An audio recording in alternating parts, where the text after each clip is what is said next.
Hello बच्चा लोग। आज का ये वीडियो काफ़ी ज़्यादा इंपॉर्टेंट है क्योंकि इसमें हम आपके फेवरेट टॉपिक की बात करने वाले हैं, that is not for profit organisation.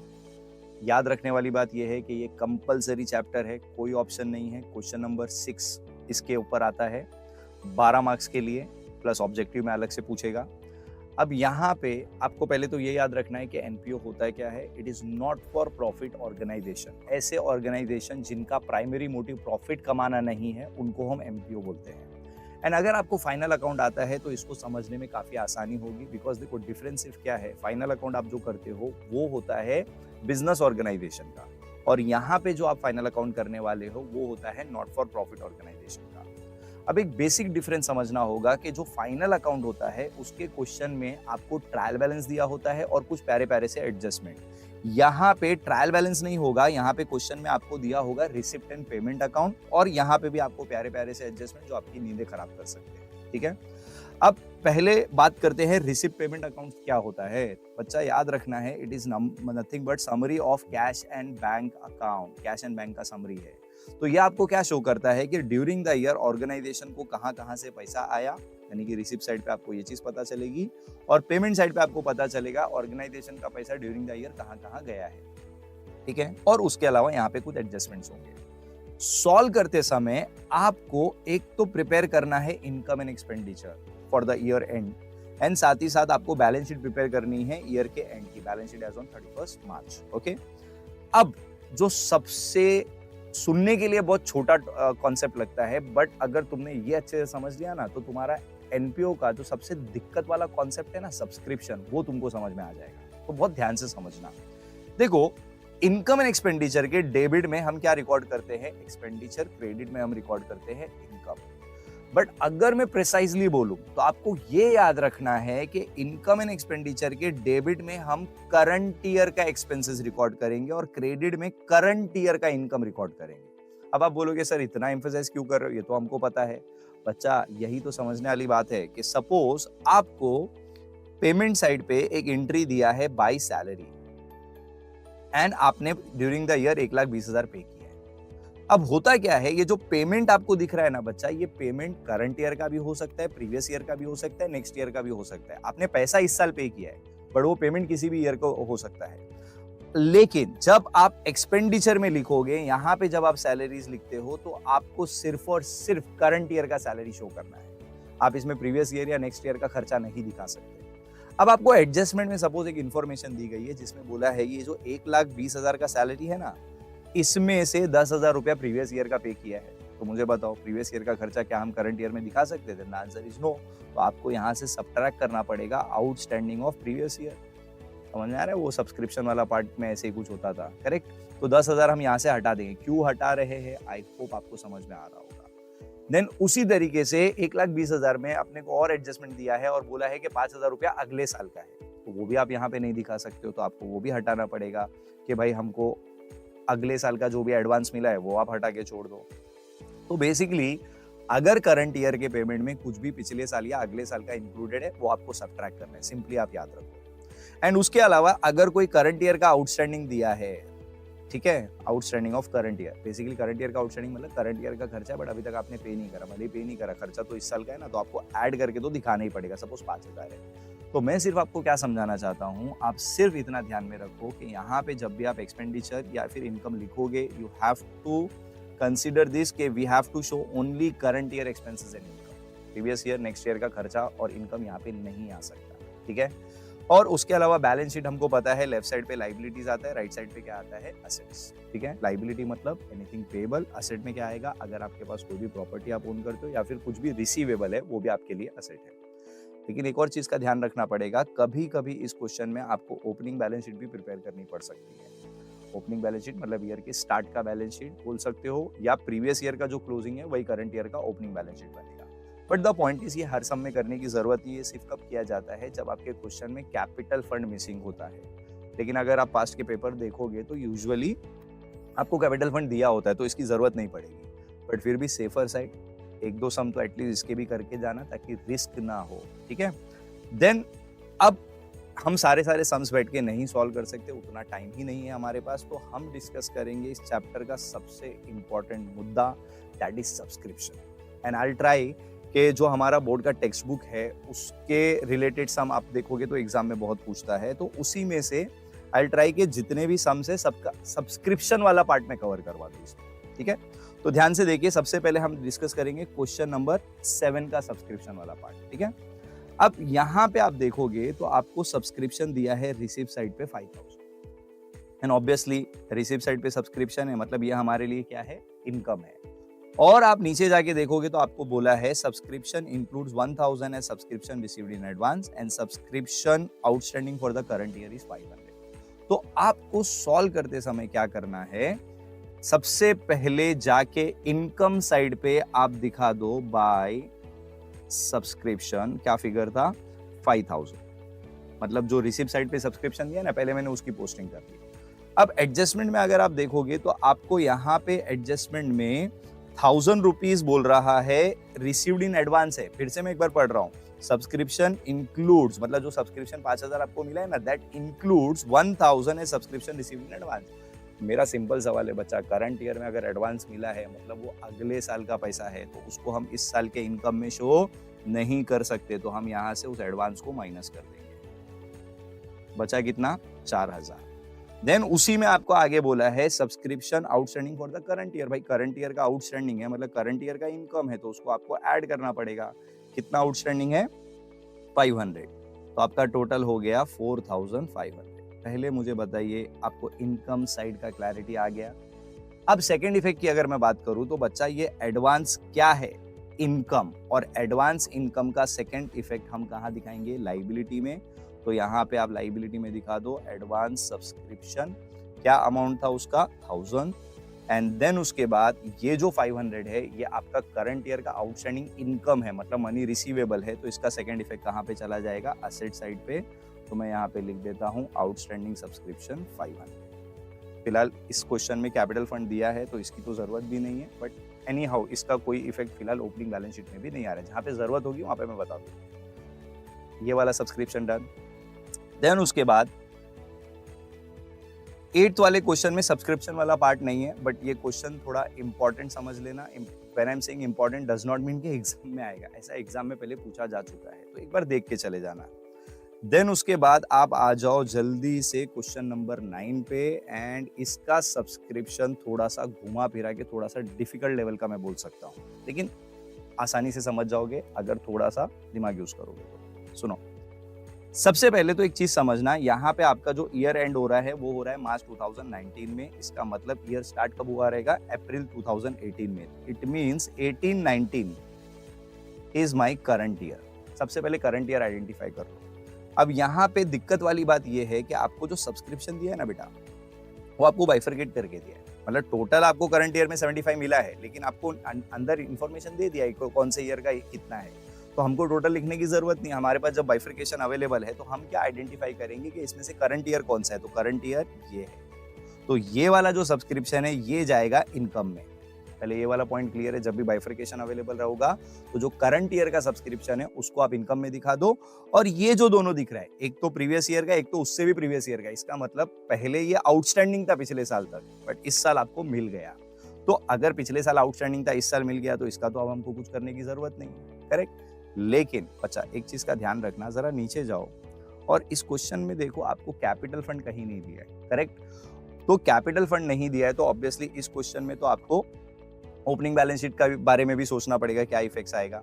अब यहाँ पे देखो ओपनिंग बैलेंस शीट में कुछ नहीं, एक सिंपल शॉर्टकट बता देता हूँ। यहाँ पे देखो आपको नीचे following are the balances appear in the books on 1 April. आपको असेट लाइबिलिटी का ओपनिंग बैलेंस दिया है, तो आपको जो भी आइटम असेट्स का दिख रहा है उसको असेट में लिख दो ओपनिंग बैलेंस शीट में, जो लाइबिलिटी का दिख रहा है लाइबिलिटी, उसका डिफरेंस निकाल लो, तो आपको कैपिटल फंड मिल जाएगा। बट अभी फिलहाल मेरा मुद्दा कैपिटल फंड फाइंड आउट करना नहीं है, फिलहाल इस क्वेश्चन में मेरा मुद्दा सब्सक्रिप्शन समझाना है, ठीक है। तो ध्यान से सुनिए, देखिए यहाँ पे आपको आउटस्टैंडिंग सब्सक्रिप्शन दिखेगा 16-17 का 2500, और 17-18 का आपको आउटस्टैंडिंग दिखेगा कितना भाई, 4000। तो पहले तो एक चीज समझना बच्चा, ये ईयर के स्टार्ट में दिया है तो इसको ओपनिंग बैलेंस शीट में तो अपने को दिखाना पड़ेगा, ये तो फिक्स है। तो यहाँ पे हम दिखाएंगे आउटस्टैंडिंग सब्सक्रिप्शन कौन कौन से ईयर का था, 16-17, 17-18, 16-17, 17-18, 2,500 और 4,000, यानी कि टोटल आउटस्टैंडिंग बनता कितना है 6,500। ठीक है, तो ये इन्फॉर्मेशन अगर ओपनिंग बैलेंस शीट नहीं होता तो वो मुझे करने की जरूरत ही नहीं थी। ठीक है, लेकिन अब यहाँ पे एक्चुअल खेल स्टार्ट होता है सब्सक्रिप्शन का, जहां पे लोगों का दिमाग खराब हो जाता है। सुनना ध्यान से। As per the information given in the adjustment last year, basically देखो 1 अप्रैल को बोल रहा है, मतलब ये लास्ट ईयर से सारा इंफॉर्मेशन हमने उठाया है। तो लास्ट ईयर तक 16-17 का 2,500 पेंडिंग था और 17-18 का 4,000 पेंडिंग था। लेकिन जब आपने रिसिप्ट साइड पे देखा तो रिसिप्ट साइड पे बोला है कि भाई 16-17 का हमको 2,000 मिल गया।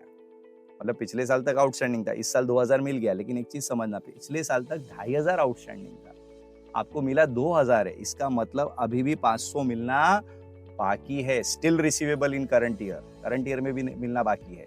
सेम वे में 17-18 का 4,000 आउटस्टैंडिंग था और उसमें से 3,000 मिल चुका है। इसका मतलब 1,000 रुपया अभी भी मिलना बाकी है, स्टिल रिसीवेबल है। और जो चीज स्टिल रिसीवेबल होती है उसको आपको आपके करंट ईयर बैलेंस शीट यानी कि क्लोजिंग बैलेंस शीट में भी दिखाना पड़ेगा, और मैं इसी में ही सॉल्व कर देता हूं। ठीक है,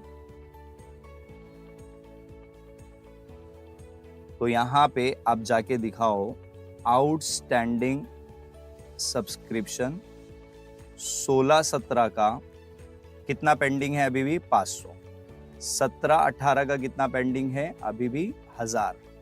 आई होप इसका क्या होगा आपको समझ में आ गया होगा। मैं एक बार फिर से बोल दे रहा हूं, देखो सिंपल सा पॉइंट है। एज पर दी रिसिप्ट साइड हमको 16-17 का 2,000 मिला, 17-18 का 3,000 मिला। लेकिन नीचे जब हमने इंफॉर्मेशन पढ़ा तो 16-17 का कितना आउटस्टैंडिंग था 2,500 और 4,000। सिंपल, तो 2,500 में से 2,000 मिल गया, 500 स्टिल रिसीवेबल है। 4,000 में से 3,000 मिल गया, 1,000 स्टिल रिसीवेबल है। तो जो स्टिल रिसीवेबल वाला अमाउंट है वो आपको क्लोजिंग बैलेंस शीट यानी कि करंट ईयर के बैलेंस शीट में दिखा देगा। क्लियर। अब आते हैं करंट ईयर सब्सक्रिप्शन पे, विच इज वेरी इजी। आप क्या करोगे, सिंपली ये जो 70,000 का सब्सक्रिप्शन है पहले करंट ईयर का है, तो ऑब्वियसली आप इसको इनकम में दिखाओगे। तो हम इनकम में जाके लिखेंगे बाय सब्सक्रिप्शन 70,000, और फिर उसमें आप देखो नीचे करंट ईयर का आउटस्टैंडिंग आपको क्लियर मेंशन किया है। कहाँ गया ये देखो 8,000। बस आपको सिंपली इसको ऐड कर देना है, outstanding of current year 8,000 and total होता है 78। और ये आउटस्टैंडिंग इनकम है, मतलब मनी रिसीवेबल है, तो इसको भी हम अपने करंट ईयर के एसेट में दिखाएंगे। और यहाँ पे ऑलरेडी आपने हेडिंग दिया हुआ है, उसी में दिखा दो 18-19, 8,000 आउटस्टैंडिंग है, टोटल आउटस्टैंडिंग हो जाता है 9,500।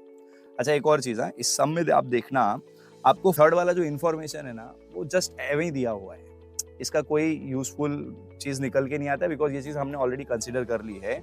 Subscription of 500 for the year 16-17 and 1,000 for the year 17-18 are still in arrears.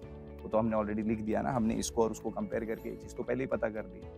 तो इस सम का जो सब्सक्रिप्शन है उसको मैं बोलूंगा हाँ भाई आपको थोड़ा सा किडनी आपका यूज करना पड़ेगा। ठीक है, चलिए आगे बढ़ते हैं नेक्स्ट क्वेश्चन की तरफ। Question number 10। अब क्वेश्चन नंबर 10 में देखो ऑलरेडी आपको ओपनिंग बैलेंस शीट दिया हुआ है। अच्छा, यहाँ पे देख के खुश मत हो जाना, वाह बैलेंस शीट दे दिया, अब तो हमको सिर्फ इनकम एंड एक्सपेंडिचर बनाना है। बच्चा ध्यान से देखना, आपको जो क्वेश्चन में पूछा है, you are required to prepare income and expenditure for the year ended March 2019 and balance sheet is on that date. आपको मार्च 2019 का बनाना है, और ये जो बैलेंस शीट है ये मार्च 2018 है। Basically this is the opening balance sheet, पिछले साल का क्लोजिंग मतलब करंट ईयर का ओपनिंग। इट मींस आपको बैलेंस शीट प्रिपेयर करना पड़ेगा। ठीक है, अब ऐसा सिचुएशन में यहाँ पे सब्सक्रिप्शन तो नहीं है, बट ट्यूशन फीस थोड़ा सा इसका इंपॉर्टेंट है, लाइक सब्सक्रिप्शन ओनली। पहले तो आप देखो यहाँ पे आपको ट्यूशन फीस दी गई है और बाइफरकेशन दिया हुआ है। ठीक है, तो एक चीज समझ लेना, आपका ईयर एंड हो रहा है मार्च 2019 में, इट मींस आपका करंट ईयर क्या है 18-19। ओके, तो ये आपका करंट ईयर है, ये आपका प्रीवियस ईयर है। ओके, तो जो करंट ईयर का सब्सक्रिप्शन है वो सिर्फ आप इनकम में दिखाओ, समझ में आ रहा है। और जो प्रीवियस ईयर का अमाउंट है, ऑब्वियसली प्रीवियस ईयर का अमाउंट है वो इस साल मिल चुका है, तो इसका तो हमको टेंशन नहीं लेना है, और ओपनिंग बैलेंस शीट भी दिया है। ठीक है, तो आपको इसको कहीं पोस्ट नहीं करना है। लेकिन हमेशा याद रखना, अगर प्रीवियस ईयर का कोई भी इंफॉर्मेशन दिया हो, चाहे एडजस्टमेंट में चाहे ओपनिंग बैलेंस शीट में, तो हमेशा एक बार कंपेयर करना पड़ेगा कि भाई हमारे हिसाब से प्रीवियस ईयर का हमको 8,000 मिला, बट क्या प्रीवियस ईयर में 8,000 ही आउटस्टैंडिंग था? तो जरा ऊपर चलो और देखो प्रीवियस ईयर के बैलेंस शीट में यानी कि ओपनिंग बैलेंस शीट में ट्यूशन फीस रिसीवेबल बोल रहा है 10,000। अगर ये मैच हो जाता ये वाला अमाउंट, तो हम हंसी खुशी आगे बढ़ जाते हैं, बट यहाँ पे मैच नहीं हो रहा है। तो ऐसा सिचुएशन में ध्यान क्या रखना होगा आपको कि भाई again same interpretation, as per the opening balance sheet last year का आउटस्टैंडिंग वाज 10,000, जिसमें से आपको सिर्फ 8,000 मिला है, यानी कि 2,000 स्टिल रिसीवेबल है। तो आप उसको क्या करोगे, असेट साइड पे दिखा दोगे। फ्रेश फॉर्मेट में मैं दिखा देता हूँ। तो यहाँ पे जाना, असेट साइड पे, यहाँ पे ओपनिंग बैलेंस शीट नहीं प्रिपेयर करने की जरूरत है, दिया हुआ है, ठीक है। तो यहाँ पे आप लिखोगे आउटस्टैंडिंग ट्यूशन फीस या ट्यूशन फीस रिसीवेबल, दोनों चलेगा, ठीक है। प्रीवियस ईयर का कितना पेंडिंग है अभी भी, 2,000। आई होप ये वाला पॉइंट समझ में आया होगा, ठीक है। और अगर ये मैच हो जाता तो वो 2,000 हमको दिखाने की जरूरत नहीं थी। सपोज यहाँ पे भी अगर 8,000 ही होता, इट मीन जितना पेंडिंग था उतना मिल चुका है, तो there is no still receivable. अब करंट ईयर पे आते हैं। तो करंट ईयर में आप देखोगे तो करंट ईयर का ट्यूशन फीस जो है उसको हम इनकम में दिखा देंगे बाय ट्यूशन फीस। एंड नीचे आप देखोगे तो इसके बारे में बोला है tuition fees current year outstanding है। तो ये मैं ओरली बता देता हूँ आपको। सिंपली ये 5,000 रुपया करंट ईयर के ट्यूशन फीस में क्या करना है, ऐड कर देना है, और उसका सेकेंड इफेक्ट असेट में इसी के अंडर आप दिखा दोगे भाई करंट ईयर का इतना आउटस्टैंडिंग है। क्लियर, ये सिंपल है। देन नेक्स्ट सम पे आ जाइए। यहां पे ध्यान से देखिएगा, इसमें मैं सब्सक्रिप्शन के अलावा भी कुछ एडजस्टमेंट डिस्कस करूंगा, कुछ इंपॉर्टेंट चीजें हैं इसमें से, वो भी मैं आपको बताने की कोशिश करूंगा। ध्यान से देखिएगा। सबसे पहले आप देखिए यहाँ पे आपको दिया है membership subscription 1,80,000 and obviously receipt side पे सब्सक्रिप्शन है, तो ये हमारे लिए इनकम में चला जाएगा। अच्छा, पिछले वाला मैं इरेज कर दे रहा हूं। तो हम क्या करेंगे, यहाँ पे लिखेंगे बाय सब्सक्रिप्शन 1,80,000। अब एक चीज समझना बच्चा, यहाँ पे कोई बाइफर्केशन नहीं दिया है, कोई दिक्कत नहीं है। आप नीचे जाने से पहले एक बार प्रीवियस ईयर के इंफॉर्मेशन में चेक करो, क्या सब्सक्रिप्शन के बारे में कोई इंफॉर्मेशन है। तो आपको देखो लाइबिलिटी में मिलेगा सब्सक्रिप्शन रिसीव्ड इन एडवांस 3,000। अब थोड़ा अपना दिमाग की बत्ती जलाओ और जो मैं बोल रहा हूं उसको ध्यान से समझो। देखो, करंट ईयर में अगर आपको एडवांस मिलता है तो इसका मतलब क्या हो गया, वो अगले साल का अमाउंट है जो आपको इस साल मिला है। फिर से मैं बोल रहा हूं, अगर करंट ईयर में एडवांस मिला मतलब वो नेक्स्ट ईयर का अमाउंट है। उसी तरीके से अगर पिछले साल आपको एडवांस में कुछ मिला है, इसका मतलब वो करंट ईयर का अमाउंट है। समझ में आ रहा है? तो आप सिंपली क्या याद रखो, अगर पिछले साल आपको कोई भी एडवांस मिला है मतलब वो करंट ईयर का इनकम है, तो उसको यहाँ पे आपको ऐड करना पड़ेगा advance received in previous year, ऐसा आप लिख सकते हो। ठीक है, कितना अमाउंट है, 3,000, तो टोटल हो जाता है 1,83,000। इसका कोई सेकंड इफेक्ट दिखाने की जरूरत नहीं है, आप शॉर्ट में याद रखो, ओपनिंग बैलेंस शीट के किसी भी आइटम का सेकंड इफेक्ट दिखाने की आपको जरूरत नहीं है, आप खाली इधर लिख के उसको छोड़ दो। देन नेक्स्ट अगर आप एडजस्टमेंट्स देखोगे तो यहाँ पे again this is important adjustment, क्योंकि कई बार पूछा है एग्जाम में। लाइब्रेरी के पास बोल रहा है 2,000 मेंबर है और हर एक मेंबर 100 रुपया पे करता है। तो अब जल्दी से मुझे बताओ, अगर 2,000 मेंबर है और हर एक मेंबर 100 रुपया पे कर रहा है, इट मीन्स फर्म को 2 लाख रुपया मिलना चाहिए था सब्सक्रिप्शन का। लेकिन अगर आप देखोगे तो फर्म को अभी तक कितना मिला है, 183 मिला है। 180 करंट ईयर में प्लस 3,000 पिछले साल ही इस साल का मिल चुका है, टोटल 183। इसका मतलब है 2 लाख में से 183 मिल गया तो 17,000 अभी भी मिलना बाकी है। इट मीन्स ये करंट ईयर का क्या हो गया बच्चा, आउटस्टैंडिंग। एंड आउटस्टैंडिंग का जो भी अमाउंट होगा वो रिसीवेबल है, करंट ईयर का आउटस्टैंडिंग है, तो आप उसको असेट साइड पे जाके दिखा दो, आउटस्टैंडिंग सब्सक्रिप्शन 17,000। एंड इस क्वेश्चन में जैसे कि आप देखोगे, अगेन ओपनिंग बैलेंस शीट दिया है तो कैपिटल फंड तो यहाँ पे से ही मिल जाएगा ना आपको, तो ओपनिंग बैलेंस शीट आप क्यों प्रिपेयर करोगे। आई होप इसका सब्सक्रिप्शन वाला पार्ट समझा होगा। अब मैंने एक और चीज ऑब्जर्व करी है, बच्चे stock of medicine, stock of stamp, stock of stationery वाला जो एडजस्टमेंट होता है उसमें भी कंफ्यूज होते हैं। आप क्या याद रखो, यहाँ पे देखना पहले ध्यान से, आपको ओपनिंग बैलेंस शीट में स्टॉक ऑफ पोस्टेज स्टैम्प्स दिया हुआ है। फिर आपको पेमेंट साइड पे चेक करो, परचेज ऑफ पोस्टेज स्टैम्प्स दिया हुआ है। फिर आप नीचे जाओगे तो यहाँ पे भी value of unused postage stamp, मतलब ये भी स्टॉक है। तो बच्चा यहाँ पे बहुत सिंपल कर देता हूँ, ये वाला जो है ये ओपनिंग स्टॉक है जो ओपनिंग बैलेंस शीट में दिया है, ये आपने ड्यूरिंग द ईयर इसका परचेज का पेमेंट किया होगा, और ये आपका क्लोजिंग स्टॉक है। जब भी आपको किसी भी चीज का ओपनिंग क्लोजिंग स्टॉक दिया होगा ना, सिर्फ सिंपली आप क्या याद रख लो कि आपको जाना है एक्सपेंडिचर में, उस आइटम का नाम लिखना है। फिलहाल आइटम क्या है, पोस्टेज स्टैम्प और लिखना है कंज्यूम्ड। फिर से बोल रहा हूं, जो भी आइटम का ओपनिंग क्लोजिंग स्टॉक दिया हुआ है आपको एक्सपेंडिचर में जाके उस आइटम के आगे लिखना है कंज्यूम, मतलब यूज कितना किया। और सिंपली एक फॉर्मूला याद करके चले जाओ, opening stock plus purchase minus closing stock. फिर से बोल रहा हूं, opening stock plus purchase minus closing stock. Opening stock आपको कहां से मिलेगा? पुराने वाले यानी कि ओपनिंग बैलेंस शीट से। तो ओपनिंग स्टॉक कितना है? 500, परचेज है 1500 और क्लोजिंग स्टॉक है 200। तो हम यहाँ पे लिखेंगे 500, 1500 और 200। क्लियर?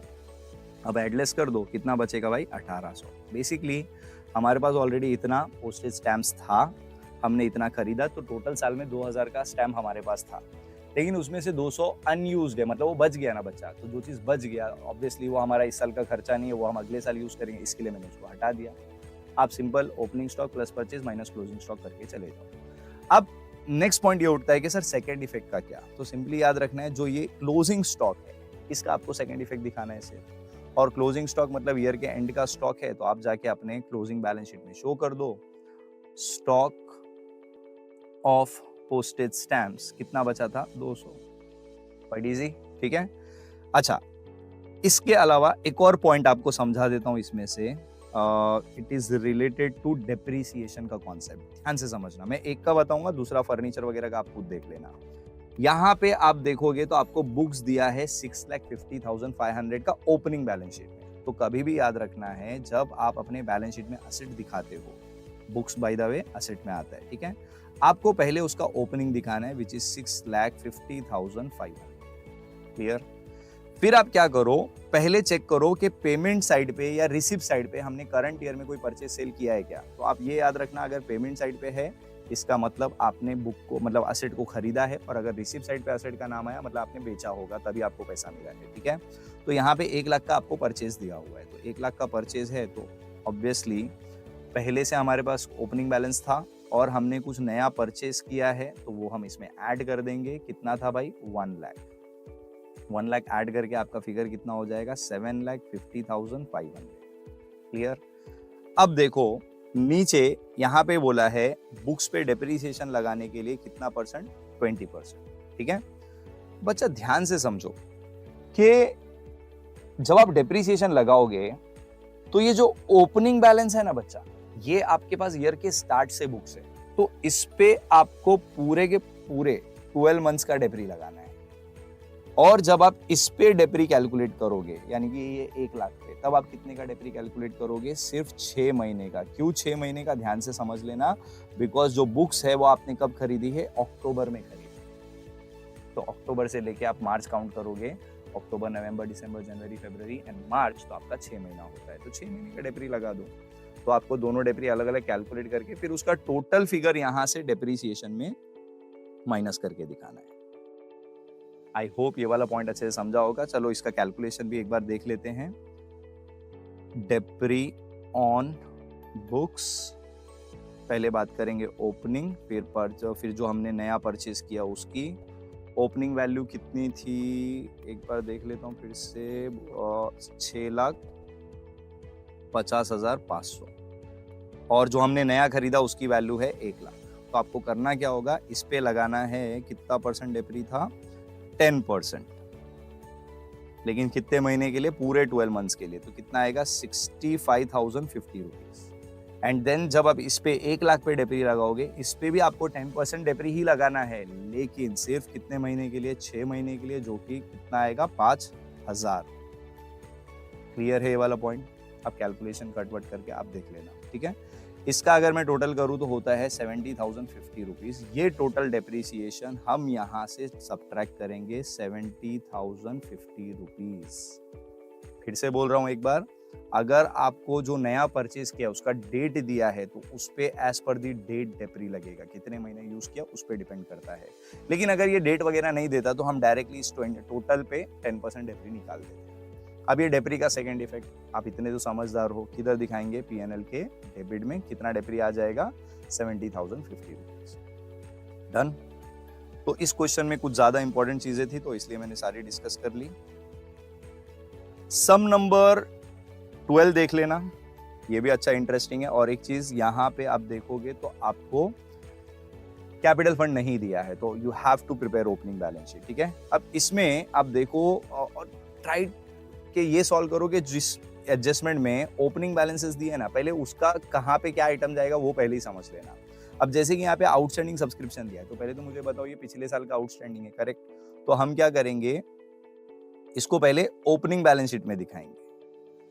एन असेट है आउटस्टैंडिंग सब्सक्रिप्शन, तो 10,000 हमने दिखा दिया, मतलब एज पर द इंफॉर्मेशन पिछले साल 10,000 आउटस्टैंडिंग था।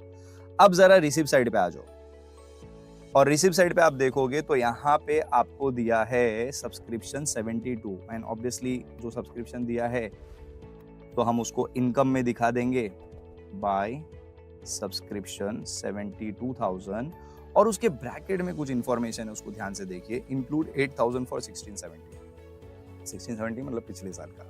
तो मुझे बताओ कि भाई 72,000 आपको मिला, लेकिन उसमें से 8,000 रुपया पिछले साल का है, तो ऐड करेंगे लेस करेंगे, ऑब्वियसली लेस करेंगे। आउटस्टैंडिंग ऑफ प्रीवियस ईयर कितना बचा 8,000, और ये माइनस करने के बाद आपको कितना मिलेगा 64,000।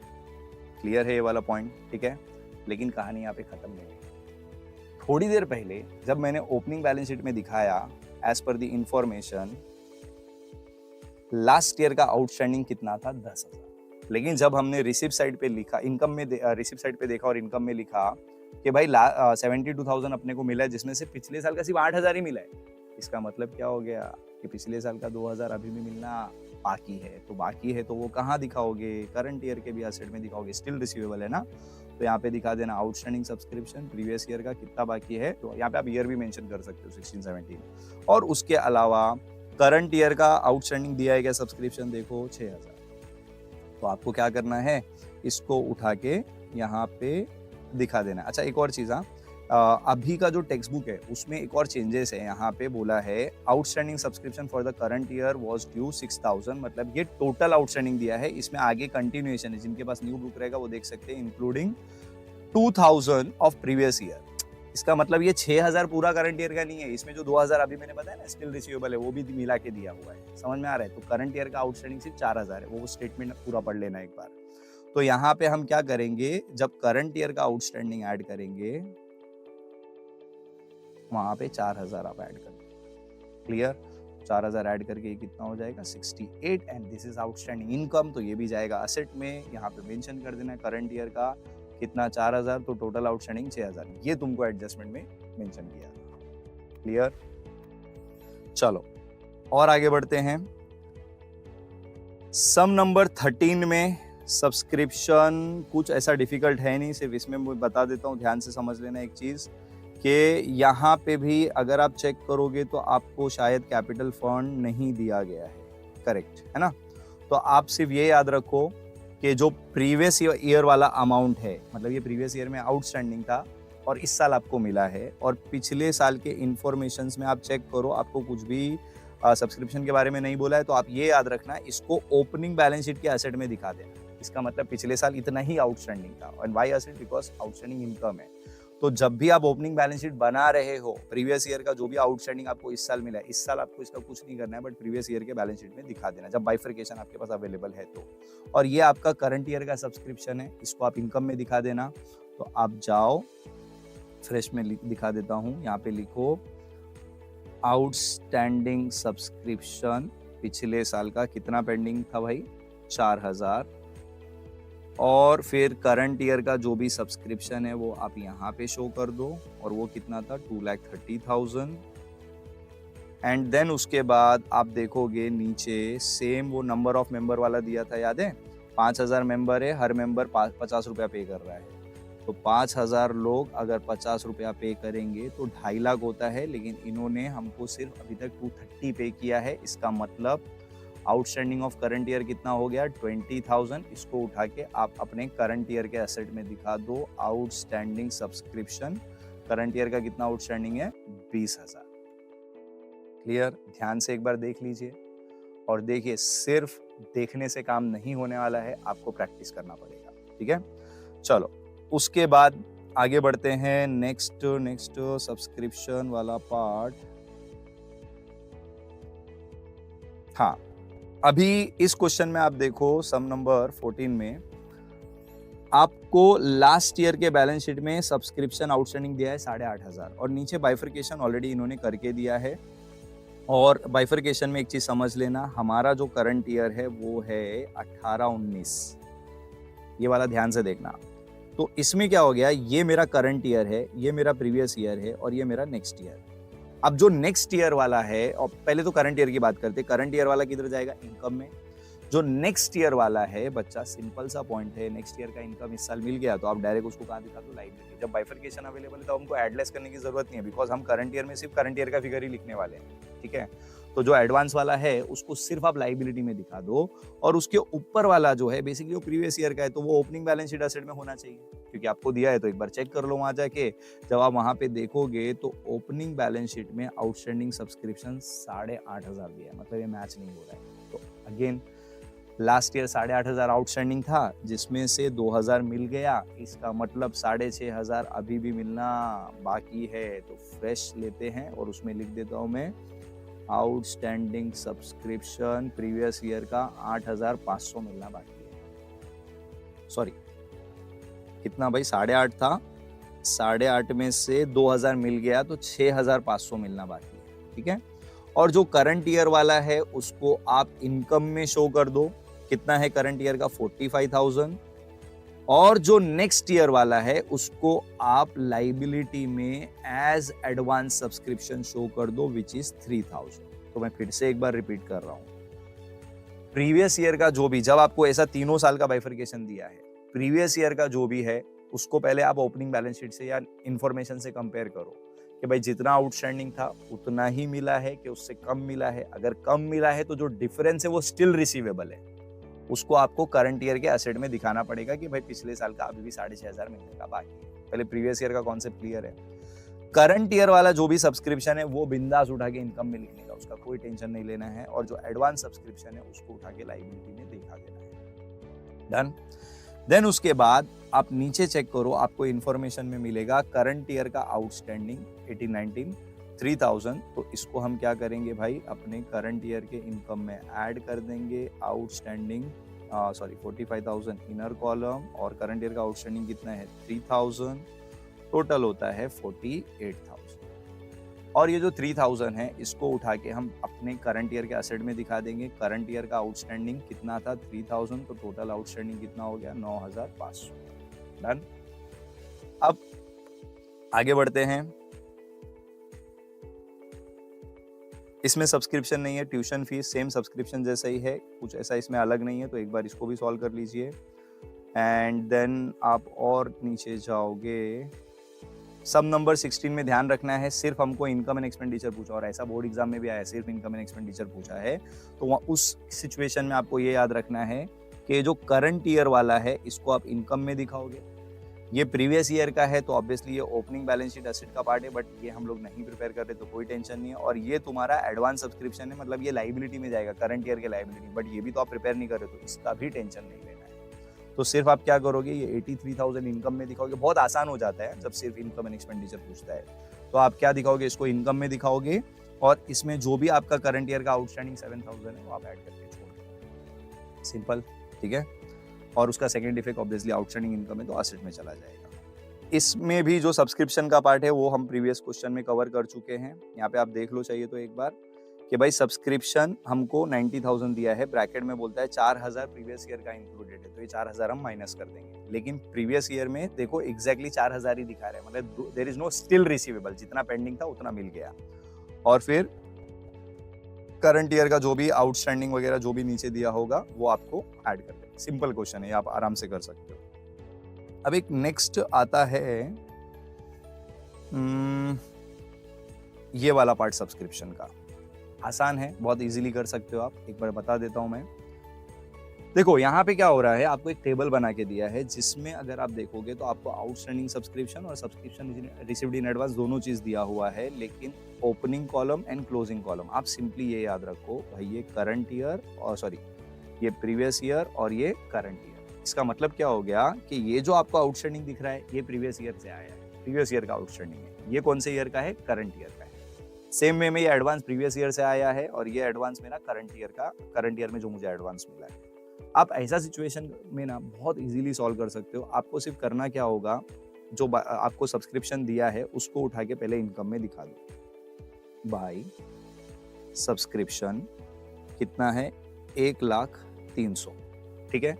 अब इसमें ये जो प्रीवियस ईयर का आउटस्टैंडिंग है, देखो in the absent information what we assume कि भाई हमको जो पैसा मिला है इसमें पिछले साल का जो पेंडिंग है वो भी तो मिला होगा ना। ऑब्वियसली पहले आदमी पुराना उधार चुकाता है, तो हम यहाँ से सब्ट्रैक्ट करेंगे आउटस्टैंडिंग ऑफ प्रीवियस ईयर। कितना आउटस्टैंडिंग है प्रीवियस ईयर का, 9,000। और करंट ईयर का जो भी आउटस्टैंडिंग है उसको हम कर देंगे plus outstanding of current year 10,000। फिर से बोल रहा हूं, प्रीवियस ईयर का आउटस्टैंडिंग मैंने माइनस किया, करंट ईयर का आउटस्टैंडिंग मैंने प्लस किया। एडवांस में यही चीज को उल्टा कर देना है। मतलब क्या, प्रीवियस ईयर में जो एडवांस मिला है मैंने अभी समझाया था, करंट ईयर में कोई एडवांस दे रहा है मतलब वो अगले साल का है, तो प्रीवियस ईयर में एडवांस मिला मतलब वो करंट ईयर का है। तो आप शॉर्ट में क्या याद रखो कि प्रीवियस ईयर में जो भी एडवांस आपको मिला है वो आप करोगे प्लस, और करंट ईयर में जो भी एडवांस मिला है उसको करोगे माइनस। तो प्रीवियस ईयर में कितना एडवांस था, 8, और करंट ईयर में 6। आई होप सारा पॉइंट ये एडलेस करके आप बाहर निकाल सकते हो, वो मुझे कैलकुलेट करने की जरूरत नहीं है। बट क्या एडलेस करना है ये पॉइंट क्लियर है। आप चाहिए ना सिर्फ आउटस्टैंडिंग याद कर लो कि भाई करंट ईयर का आउटस्टैंडिंग ऐड, प्रीवियस ईयर का माइनस, ऐसा सम याद करो, एंड एडवांस में उल्टा। अब सेकंड इफेक्ट की अगर मैं बात करूं, फिलहाल अपने को सम में ओपनिंग बैलेंस शीट पूछा नहीं है तो प्रीवियस ईयर के आइटम का दिखाने का जरूरत नहीं है, प्रीवियस ईयर का सॉरी, ठीक है। लेकिन अगर दिखाना होता तो ये इसको हम कहाँ दिखाते, प्रीवियस ईयर के बैलेंस शीट के असेट साइड पे, और इसको लाइबिलिटी में, एडवांस इनकम है, समझा ना। हमको सिर्फ और सिर्फ जो करंट ईयर का आइटम है उनका सेकंड इफेक्ट दिखाना है। तो करंट ईयर का जो आउटस्टैंडिंग है वो चला जाएगा यहाँ पे, और करंट ईयर का जो भी एडवांस सब्सक्रिप्शन है वो यहाँ चला जाएगा। करंट ईयर का आउटस्टैंडिंग कितना है बच्चा, 10,000, और करंट ईयर में एडवांस कितना मिला था, 8,000, ठीक है। तो इसी के साथ this was the last illustration, I think so, yes. अब प्रैक्टिकल क्वेश्चन में भी इसी टाइप के सब्सक्रिप्शन रिपीट हुए हैं। अब बच्चा इसके बाद देखो, मैंने बता तो दिया बट आपको प्रैक्टिस करना पड़ेगा। तो आप एक बार पहले सब्सक्रिप्शन की प्रैक्टिस कर लो, बुक निकालो, और कम से कम पिछले 5 साल के जो प्रीवियस ईयर क्वेश्चन पेपर है वो सॉल्व कर डालो। तो आपको ऑटोमेटिकली कॉन्फिडेंस आ जाएगा, क्या लेवल का सम पूछता है आपको समझ में आ जाएगा।